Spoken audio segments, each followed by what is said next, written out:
ಅವ್ರಿಗೆ ಸರಿ ಅನ್ಸಿದ್ರೆ ಮಾತ್ರ ಅವರು ಓಕೆ ಮಾಡ್ತಿದ್ರು. ಅವರೇ ಕೇಳ್ತಾರೆ, ಜಡೇಶ್ ಓಕೆನಾ ನೋಡ, ಬರೋದು ಮಾನಿಟ್ರ್ ನೋಡೋದು, ಇನ್ನೊಂದು ಟೇಕ್ ತಗೊಳಪ್ಪ, ಈ ಥರ ತಗೊಳಪ್ಪ. ನಿಜವಾಗ್ಲು ಎಂಜಾಯ್ ಮಾಡ್ಕೊಂಡು ಇಬ್ರು ಅಷ್ಟೇ ಸರ್. ಅಲ್ಲಿ ಮಾತ್ರ ಸನ್ನಿವೇಶದಲ್ಲಿ ಮಾತ್ರ ಅವರು ವಾರೋ ಇಲ್ಲಿ ಇಬ್ರು ಸಾರಿ ಹೆಂಗಿದೆ ಸರ್ ಆ ಥರ ಒಂಥರ ತುಂಬಾ ಖುಷಿ ಆಗೋದು ಸೆಟ್ಟಲ್ಲಿ. ಶೆಟ್ರ ಲುಕ್ಕೆ ಒಂದ್ ರೀತಿ ಶಾಕಿಂಗ್. ಸೊ ಎಲ್ಲರಿಗೂ ದೊಡ್ಡ ಸರ್ಪ್ರೈಸ್ ಆಗಿತ್ತು ಆ ಹೇರ್ ಸ್ಟೈಲ್ ಆಗ್ಲಿ ಮತ್ತೊಂದಾಗ್ಲಿ. ಸೊ ಆ ಹೇರ್ ಸ್ಟೈಲ್ದು ದೊಡ್ಡ ಕತೆ ಇದೆ ಅಂತ ಏನ್ ಸರ್ ಅದು ಅಂತ? ಅವರು ಅವ್ರು ಹೇಳಿದ್ರು ಅಲ್ಲಿ ಈಗಾಗಲೇ ಅದನ್ನ ಹೇಳ್ತಾ ಹೋದ್ರೆ ಅದು ದೊಡ್ಡ ಕಥೆನ ಅಂತ ಅವರೇ ಹೇಳಿದ್ದಾರೆ.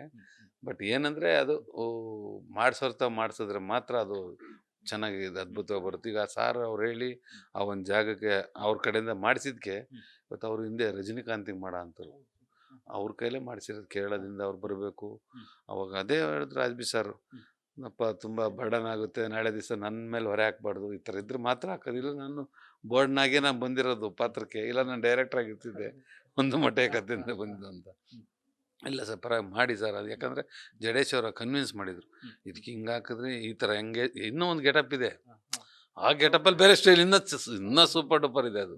ಆ ಥರ ತುಂಬ ನೋಡಬೇಕು ಅನ್ನಿಸ್ತದೆ ಸರ್. ಸರ್ ಈಗ ಸಿನಿಮಾ ಎಡಿಟಿಂಗ್ ಟೇಬಲ್ ಇರುತ್ತೆ, ಆಸ್ ಅ ನಿರ್ಮಾಪಕರಾಗಿ ನಿಮ್ಗೊಂದು ತೃಪ್ತಿ ಇರುತ್ತೆ ನೋಡ್ತಾ ನೋಡ್ತಾ ಸಿನಿಮಾ ಈಗ ಬಂದಿದೆ, ಖುಷಿ ಕೊಡ್ತದೆ ಅಂತ. ಎಷ್ಟು ಎಕ್ಸೈಟ್ಮೆಂಟ್ ನಿಮಗೆ ತಂತು ಸರ್? ಯಾಕಂದರೆ ಪೇಪರ್ ವರ್ಕ್ ಇದ್ದಾಗ ನೋಡೋ ರೀತಿ ಸಿನಿಮಾನೇ ಬೇರೆ, ಬಟ್ ಆನ್ ಸ್ಕ್ರೀನ್ ಬರುವಾಗ ಅದನ್ನು ರೆಡಿ ಆಗಿರುತ್ತಲ್ಲ, ಅದು ನೋಡೋ ಎಕ್ಸೈಟ್ಮೆಂಟೇ ಬೇರೆ. ಎಷ್ಟು ಖುಷಿ ಆಗಿದೆ ಅಂತ. ಅದೇ ಸರ್, ನೀವೆಲ್ಲ ನೋಡ್ರೆ ಅಷ್ಟೇ, ನಾನು ನೋಡ್ರೆ 4 ನಿಮಿಷ. ಡೈರೆಕ್ಟರ್ ನಮಗೇನೋ ತೋರಿಸಿಲ್ಲ, ಬಟ್ ನಾನು 100% ಕಾನ್ಫಿಡೆನ್ಸ್ ಇದೆ ನಮ್ಮ ಡೈರೆಕ್ಟರ್ ಮೇಲೆ. ಸರ್ ಇಷ್ಟೇ ಸಾಕಲ್ವ ಸರ್, ನೀವು ಅನ್ನ ಬೆಂದಿದೆ ಅಂತ ನೋಡೋಕ್ಕೆ ಇಡೀ ಇದಕ್ಕೆ ಒಂದಾಗಲೂ ನೋಡಿದ್ರೆ ಗೊತ್ತಾಗುತ್ತಲ್ವ.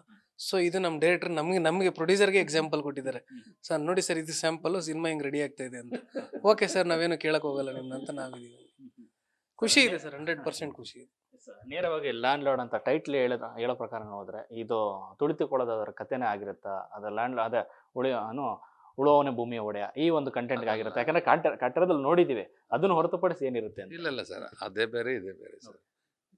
ಇದು ಒಬ್ಬ ಸಾಮಾನ್ಯ ಮನುಷ್ಯ, ಇವತ್ತೊಬ್ಬ ಕೂಲಿ ಕಾರ್ಮಿಕನಾಗಿ ಅವನು ಸಾಯೋವರೆಗೂ ನಾನು ಜೀತಳಾಗಿ ಕೆಲಸ ಮಾಡಬೇಕಾ, ನಾನು ಏನಾದರೂ ಒಂದು ಸಾಧನೆ ಮಾಡಿ ಒಂದು ಅಂಗೈಗಳ ಜಾಗ ತಗೋಬೇಕು ಅಂತ ಹೋರಾಟ ಇದೆಯಲ್ಲ, ಆ ಹೋರಾಟದ್ದೇ ಈ ಒಂದು ಸ್ಟೋರಿ ಸರ್. ಸರ್ ಇವತ್ತಿಗೆ ನೀವು ಲ್ಯಾಂಡ್ ಲಾರ್ಡ್ ಆಗಿದ್ದೀರಿ ಅಂದರೆ ನಿಜ ಜೀವನದಲ್ಲಿ, ಬಟ್ ಈ ಥರ ಕಥೆಗಳಿದೆಯಲ್ಲ ಸರ್, ಅಂದರೆ ಅದು ಶ್ರಮ ಪಟ್ಟು ಅಂದರು ಹೋರಾಟ ನಡೆಸ್ಕೊಂಡು ಜೀವನ ಪೂರ್ತಿ ಬಂದವ್ರ ಕಥೆಗಳು ಬೇರೆ ಬೇರೆ ಇರುತ್ತೆ. ಸೊ ನಿಮ್ಮ ಕಾಲ್ಗಡತಲ್ಲಿ ಇತ್ತಲ್ಲ ಸರ್ ಒಂದೆಲ್ಲ, ಅದೆಲ್ಲ ಇಲ್ಲಿ ಟಚ್ ಆಗುತ್ತಾ ಅದು ಅಂತ? 200% ಸರ್. ಇವಾಗ ನಾವು ಬೆಂಗಳೂರಿಗೆ ಬರಬೇಕಾದ್ರೆ ಹವಾಯಿ ಚಪ್ಪಲಿಯಲ್ಲಿ ಬೆಂಗಳೂರಿಗೆ ಬಂದು ಒಂದು ಇಡ್ಲಿ ತಗೊಂಡು ಅದಕ್ಕೆ ಸಾಂಬಾರು ಇಸ್ಕೊಂಡು ಹೊಟ್ಟೆ ತುಂಬಿಸ್ಕೊಂಡು ಇವತ್ತು ಈ ಮಟ್ಟಕ್ಕೆ ಬಂದಿರೋದು. ಏಕದಮ್ ಏಕಾಏಕಿ ಬಂದರೆ ಅದ್ರ ಬೆಲೆ ಗೊತ್ತಾಗ್ತಿರಲ್ಲ.